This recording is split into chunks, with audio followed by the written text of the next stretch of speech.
Hi, I'm Jayreid. I'm a psychotherapist in San Francisco, California. And today I want to talk about the process of psychotherapy in recovery from narcissistic abuse.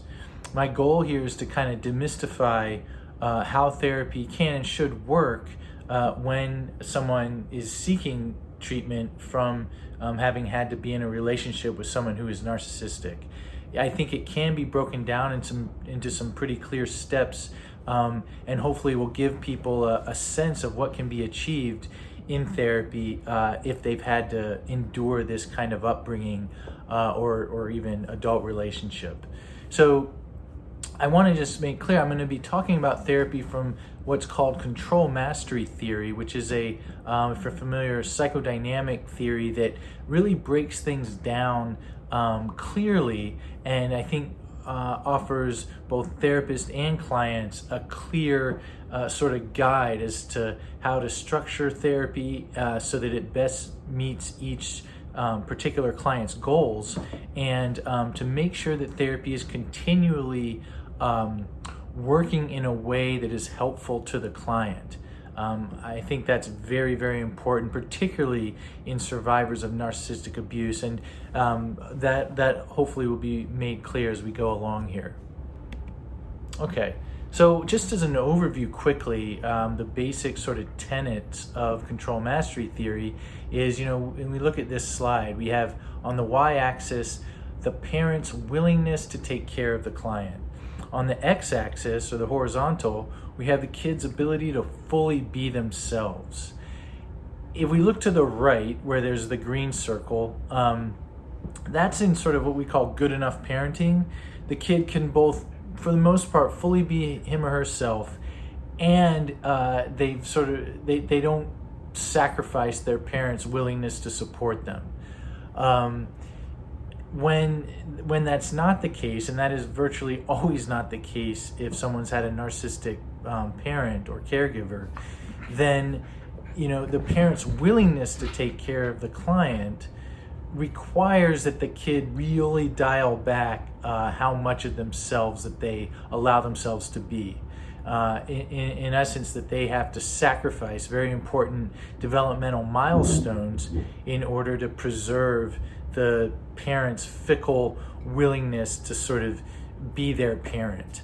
And in the video posted prior to this, when I talked about the psychology of a narcissistic mother or father, I would encourage anyone who's sort of maybe asking, well, why would a narcissist necessarily prevent their kid from being themselves? That video, I think, really highlights why that is the case. So for those of you familiar with attachment theory, control mastery theory very much adheres to that. Basically kids are born into this sort of big, scary world, and they're kind of up a creek unless they have an adult who's consistently there, willing to care for them, and forges a special and unique bond with that child. If those things are not readily available to the child, then the kid must figure out ways to get the adult to serve as that protector, sort of source of security as best as is possible. In the case of a child born to a narcissistic parent, he's going to have to do so many different things to kind of make it into that parent's self-interest to be there for the child. And oftentimes that means putting the narcissistic parent's needs way before the child's own. So we'll talk more about that. But I hope that offers sort of a good overview of kind of control mastery theory's foundational basis. So it's pretty, I think, succinct and kind of clear in control mastery that there are 4 questions that get posed and answered. The first are, what are the client's conscious and unconscious goals for coming to therapy? And this is unique to each individual client. Next is, what beliefs are standing in the way of achieving these goals? These beliefs can also be conscious or unconscious, and they functioned in a way earlier to keep, as we talked about before, that compromised caregiver's willingness to care for the child, but now really stand in their way from achieving their goals. The third question is, what key traumas gave rise to these pathogenic beliefs, or I'll refer to them as PBs. In the case of a child who was born to a narcissistic caregiver, that is almost universally going to be the experience of having a caregiver who is more focused on themselves than the child. And I mean way more focused on themselves. And lastly, and maybe most importantly, what kinds of interventions or attitudes will help this particular client disconfirm their pathogenic beliefs so that they can reach the goals that they came to treatment to achieve. Okay, so now we'll step through these 4 steps, and I want to talk about them in light of a sample client. This is a completely hypothetical client who does not exist, but I think I've kind of created him as a good example of someone who might come to therapy and kind of work through these steps in an effective way. Again, so the first step is, what are the client's conscious and unconscious goals for coming to therapy?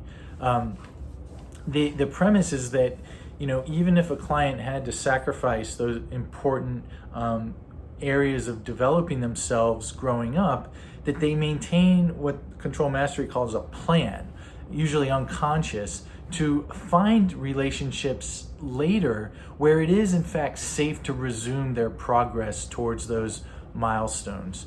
And that motivation to achieve those goals is called the client's plan. Often that client's plan has to go unconscious because it wasn't safe to know consciously in their family of origin, particularly with a narcissistic parent. And it's the therapist's job to discern the client's current plan and make interventions or express attitudes that are what they call pro-plan or aligned with that plan. A lot of research has been done actually that says, regardless of the type of therapy, it could be cognitive behavioral therapy, psychodynamic therapy, when raters of therapy sessions looked at these transcripts and used some of what we're going through here to determine what they thought was the client's plan, they could rate therapists' interventions on the transcript of the sessions to see were they pro-plan or anti-plan. And the more interventions that therapists did which were pro-plan, the better the clients got in the treatment, the better the treatments went.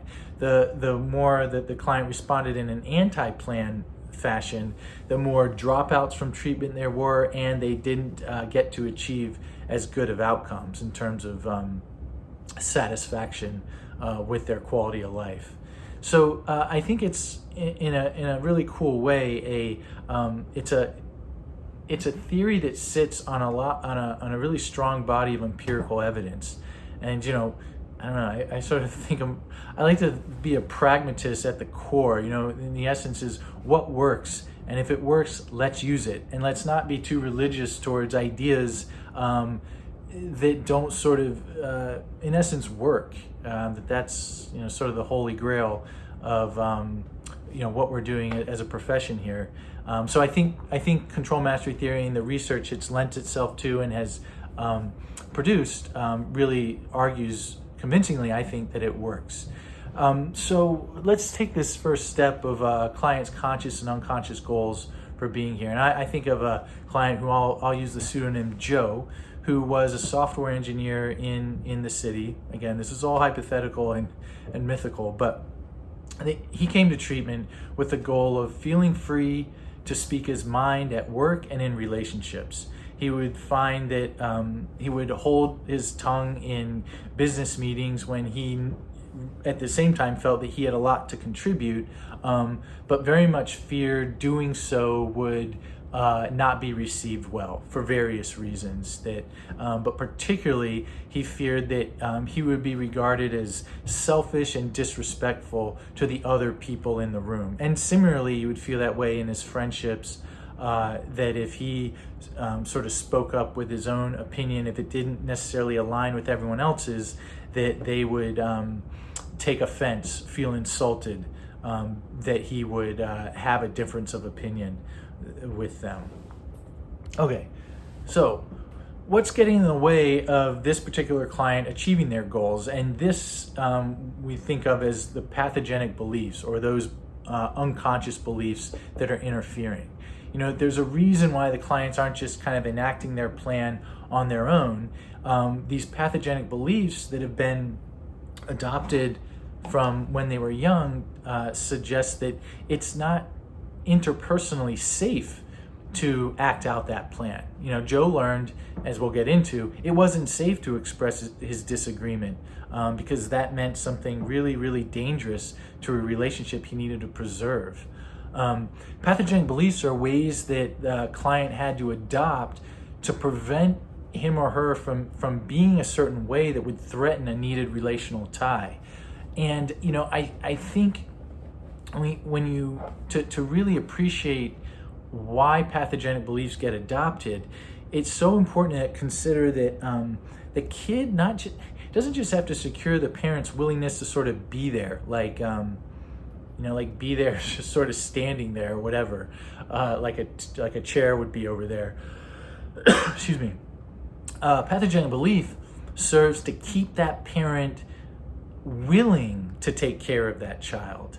And if a parent is, say, easily offended, extremely self-absorbed, in essence, maybe even prone to cruelty, that can be a Herculean task for the child, one that is sort of never-ending, to just always be working to try to maintain the parent's willingness to care for them.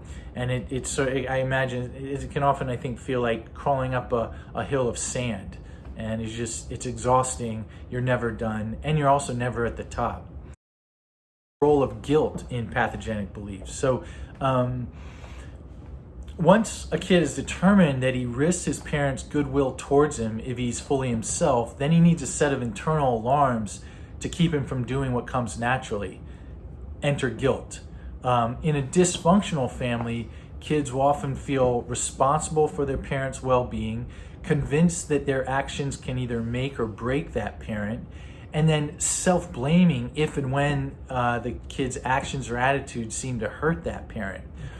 If a parent's narcissistic, oftentimes they will unabashedly sort of communicate to the kid that anything that doesn't align with the parent's self-interest is in fact breaking them, and that the kid deserves a tremendous amount of blame for any feelings that the parent has. And it can kind of come in two particularly important, I think, distinct forms. When a kid separates from a parent or acts in ways that suggest he or she is a separate individual. Someone who's narcissistic needs to see people as extensions of themselves. So to see somebody acting on their own volition and not always paying deference to the narcissistic parent will often be seen as an insult or a reminder of that parent's inner sense of worthlessness, and they will work to kind of make that child feel guilt for sort of trying to healthily separate from the parent. And the other kind of or class of guilt that can ensue is outdoing guilt. So even if it's through no fault of the kid's own, which it virtually always is, if they happen to outdo a parent in a certain domain in life, maybe they're smarter, more athletic, whatever it may be, and the parent feels threatened by that or diminished by that, then they may kind of act in ways that induce a sense of guilt for outdoing that parent. And I like to think of the guilt as an internal alarm system, because it kind of says like, wait, don't proceed, because you might, if you proceed, you risk kind of losing that parent's goodwill for good. And Joe would suffer outdoing guilt when he would express himself. He feared that expressing himself would make others feel diminished, that he was responsible for them feeling this way, and then experience that torrent of self-blame for doing so. So to avoid that, he complied with his pathogenic belief, which I want to just go back to. Joe's pathogenic belief that we determined in the therapy was that if he put his opinions and perspective first, then he was acting selfish and disrespectfully towards others. And we'll get into why that was the case next. So, key traumas. In essence, what happened that gave rise to these pathogenic beliefs? When we talk about what is a key trauma, it's relational in nature. It's typically something that's happened in an important relationship. So there are specific experiences or contexts that force the kid to abandon healthy developmental goals in order to maintain ties to that parental figure. A narcissistic parent insists the child abandon himself to prioritize that parent or else. I mean, generally speaking, a narcissistic parent has no qualms with threatening complete withholding of any sort of love or care or nurturance if the kid has the, quote, audacity to not put the parent first. And some of the key traumas for survivors of narcissistic abuse can be boundary violations. There's an inherent disrespect for the kid's own kind of subjective world. Implicit, and all the time, is neglect. That the child's own sort of existence is being discounted and, in essence, sort of discarded in favor of the parent, the narcissistic parent, using that child for their own needs. So they're getting exploited sort of at all times. Under protection, while this is happening in relationship between the child and the narcissistic parent, if there is another parent or even a sibling, an older sibling, say, there's usually an effort to either check out and avoid what's going on, and by this, let's say, the spouse, or to even gang up on the child and collude with the parent with this sort of ethos of better you than me, which another video will talk more thoroughly about. And then lastly, the sort of belittlement and derision that a kid of a narcissistic parent is almost always met with if the narcissistic parent finds them to not be exalting of the parent enough.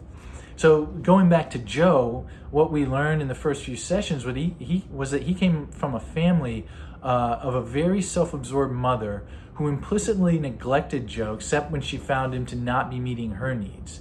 And when this would happen, she'd grow irate and call him selfish, inconsiderate, or unwilling to care about his family.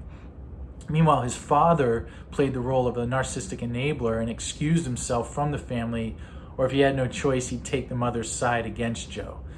So the only way to keep these parents willing to care for him in some measure was to prohibit himself from ever thinking of himself first. He would always have to kind of think, what do they need? And they needed quite a lot. So he had to not disagree with them, always sort of like act as though they knew best, or else. Okay, and the fourth question, fourth and last, how's the client going to test these pathogenic beliefs out with the therapist? The client's plan, particularly in recovery from narcissistic abuse, is to find out if the therapist, or the world in general really, is as narcissistic as their parent was. And so I like to think of the process of therapy as involving two things as a therapist who's listening to a client with a goal like Joe's. The first is for listening for ways the client may be complying with their pathogenic belief. And these beliefs often center around themes of undeservedness and or defectiveness. Joe, as you know, sort of had a belief that he was undeserving of putting himself first. And so when, as we're listening to a client, we hear the client speaking in ways that seem to comply with that, then the goal is to identify that seems to be what's happening, and then collaborating with the client to challenge the way they're complying with this belief.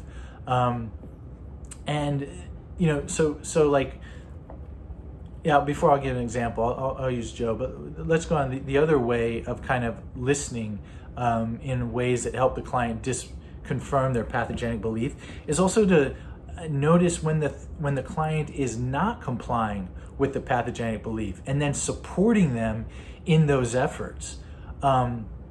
These sort of tests kind of just happen naturally, or are thought to be largely unconscious, and spring from the client's attempt to create a relationship with the therapist that will offer conditions of safety needed to pursue these goals. Excuse me. So with Joe, he would, it was interesting over the course of our therapy, and I'm saying this as though it occurred, but again, it's completely fictional. But he was trying to test his pathogenic belief that he was selfish and disrespectful if he put himself or his opinions first. And so the way he sort of, I think, tested this by sort of complying with that pathogenic belief in therapy was showing more interest in what the therapist, thought than what he said or thought. And that might sort of be shown in the early phases by kind of like listening with more rapt attention with what I might say, even if I was reflecting back, which generally is what I would do, reflect back my understanding of what he had said.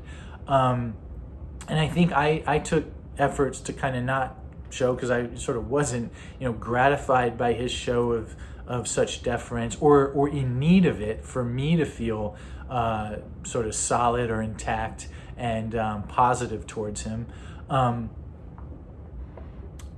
And I think this helped him sort of know that it was safe in the therapy for him to focus on himself without any sort of reprisal from me for being selfish, like he had, which would be the exact reaction he had suffered from his mother.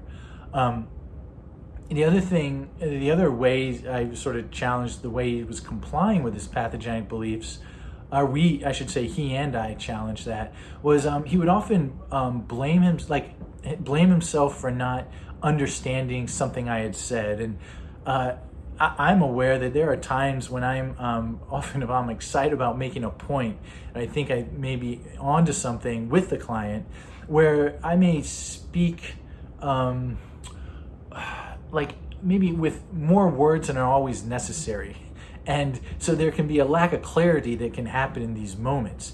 And when these kinds of things would happen with Joe, he would sort of get down on himself for not understanding me. And I was sort of quick to challenge that conclusion of his and offer up that, I might bear a significant responsibility here for not speaking as succinctly and directly as could be possible, or even as might be expected by him. And again, without sort of feeling like that was this grave deficit on my part or defect. I don't think that. But also to show that, he is not required to take more than his share of responsibility in this sort of working relationship. I'm just going to move this to be able to see what is happening. Okay. And I think that helped Joe know that I was not as easily diminished as his mother. And then as therapy kind of progressed, Joe, I think, grew to feel safer in working towards his goal of knowing that he could express himself without feeling selfish or disrespectful. And in one session, he emphasized how well he'd done on a project at work, and evidenced clear pride in himself. And I just shared in that pride and took delight in the fact that he was happy with his efforts. And I think, looking back, I think that was very much supporting his non-compliance with that like to put himself first, think about himself, meant that he was selfish or taking up too much space. And sometimes as treatment went along, Joe would disagree with my understanding of what he was trying to communicate to me. And, rather than sort of feeling threatened by that or repudiating, I was very much appreciative that he was helping me correct my understanding to make it more aligned with his, because I did and do see him as the expert of what's going on with him. And doing that and seeing that, it didn't diminish my my effort to, or will or desire to continue collaborating with him to kind of work on what we're trying to work on together, I think was an important disconfirmation of what his pathogenic belief had said, that born out of his relationship with a narcissistic mother, that to disagree means to be held in contempt, and that was in no way the case in our work. So I want to put all this together in the sort of map for therapy, and in control mastery terms we call this the plan formulation. And hopefully this gives folks kind of a clear sort of roadmap as to how therapy can often understand the problem of recovering from a relationship with a narcissist, and how it can work to really restore someone's sense of who they actually are, and sort of resume living a life that they deserve. So the first column, what are the client's conscious and unconscious adaptive goals for coming to therapy? For Joe, it was to speak his mind more freely at work and in relationships. This is a very operationalized goal, and generally speaking, we want to define goals that are fairly concrete, because then we'll know whether they were achieved or not. The next is, what's getting in the way of achieving these goals? The pathogenic beliefs. And for Joe, that was, if I consider myself before others, then I am being selfish and cruel. We might even add disrespectful. Key traumas that gave rise to that pathogenic belief. A narcissistic mother who insisted that Joe was selfish if he did not constantly prioritize her. And last, what kinds of interventions or attitudes would be helpful to Joe, and particularly to disconfirm the pathogenic beliefs that putting himself first means he's selfish. The one way was to identify and challenge Joe's efforts to exalt the therapist like he had to his mother, to support Joe's efforts to put himself and his opinions first, and to support Joe's pride in his own abilities. I think Joe is sort of, again, like a fictional figure, but I think it captures the process of therapy, I think, which often achieve very good outcomes for folks who have endured and survived narcissistic abuse, and know that they've got a lot more in store for themselves in their lives. Well, again, I thank you for tuning in. I'll leave it at that. Delete this.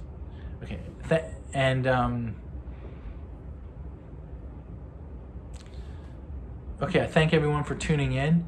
I've enjoyed kind of walking through the process of therapy as it pertains to recovery from narcissistic abuse, and in future videos I'll be talking about other dynamics that and subjective experiences of what it's like to go through narcissistic abuse, particularly in a family headed by a narcissist, where a child is often scapegoated as the sort of source of the entire family's unhappiness, and how to know and recover from that type of history of abuse, and then also to talk about the roles of the family. So another video will discuss the enabler parent who sort of turns a blind eye, much like Joe's father did, to the way a narcissistic spouse is hurting other members of the family.